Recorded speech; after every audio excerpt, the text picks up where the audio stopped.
Question, जब n को 5 से विभाजित किया जाता है तो शेषफल 2 आता है। क्वेश्चन को बढ़िया से पढ़ते रहने का और समझते रहने का, ठीक है, खूब बढ़िया से बनेगा। जब n को 5 से विभाजित किया जाता है तो शेषफल 2 आता है। देखो यहाँ पे n को हम लोग विभाजित किए हैं 5 से, तो शेषफल आया है 2। तो कोई ना कोई चीज यहाँ आया होगा जिसको हम लोग घटाएंगे, ठीक है। तो 5 वाले गुणा के ही आएंगे यहाँ पे, या तो 5 आएगा, या तो 10 आएगा, या तो 15 आएगा।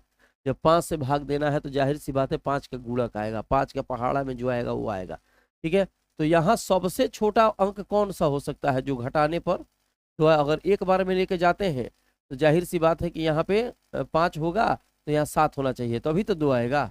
या क्वेश्चन में कह रहा है कि n को 5 से विभाजित किया जाता है तो शेषफल 2 आता है, तो यहाँ अगर 7 होगा तभी तो 2 आएगा। फिर क्वेश्चन आता है कि सर यहाँ पे हम 2 आएगा तो जरूरी है 5 ही हो, यहाँ पे तो कुछ भी और भी हो सकता है, यहाँ पे 12 भी हो सकता है। तो 5 दुना, अगर मान लो कि हम यहाँ 7 रखते हैं यहाँ पे, ठीक है, तो एक बार में जाएगा, तब घटेगा तो कितना आएगा, 2 आएगा। 12 भी रख दो तो 5 दुना के 10, 10 में से 12 में से 10 गया 2, तो वहाँ पे 12 भी रख सकते हैं, वहाँ पे 17 भी रख सकते हैं, 5 या 15, मैंने जो भी है उसको घटाने पर। लेकिन सबसे छोटा वाला ही अंक लेंगे, गुना भाग जोड़ घटा में हमको आसानी होगी। बड़ा भी लीजिएगा तो बनेगा जरूर, ठीक है। तो यहाँ क्या होना चाहिए मेरे भाई, 7 आना चाहिए। 7 होगा तभी उसका शेषफल क्या आएगा, 2 आएगा। तदनुसार n स्क्वायर, ये n की वैल्यू हो गई, यहाँ n की वैल्यू 7 होगी तो 2 आएगा। n स्क्वायर को 5 से विभाजित करने पर शेषफल कितना आएगा, तो कह रहा है कि n स्क्वायर कर दो, n स्क्वायर 7 49 हो जाएगा, 7 का अगर स्क्वायर करोगे तुम, ठीक है, तो ये 49 हो जाएगा। अब इसको कह रहा है कि 5 से भाग दो, ठीक है, तो हो जाएगा 5 45, कट गया, यहाँ पे आएगा 4, आंसर हो जाएगा 4। अब दिमाग में आ रही है बात कि सर 7 लिए हैं, आप कह रहे थे 12 लेकर दिखाइए, तो 12 पर भी उतना ही आंसर आएगा मेरे भाई।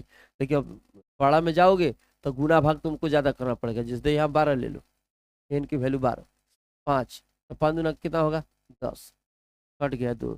इसका मतलब यहाँ पे अंक हम लोग 12 लिए हैं तब भी शेषफल 2 आ रहा है, तो ये n की वैल्यू हो गई।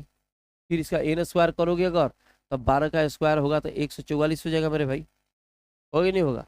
अगर 144 होगा फिर 5 से भाग दो, 5 से भाग देकर देखो, 5 दुना 10, कट गया 4, 44, 5 8 40, कट गया 4, आया कि नहीं आंसर 4।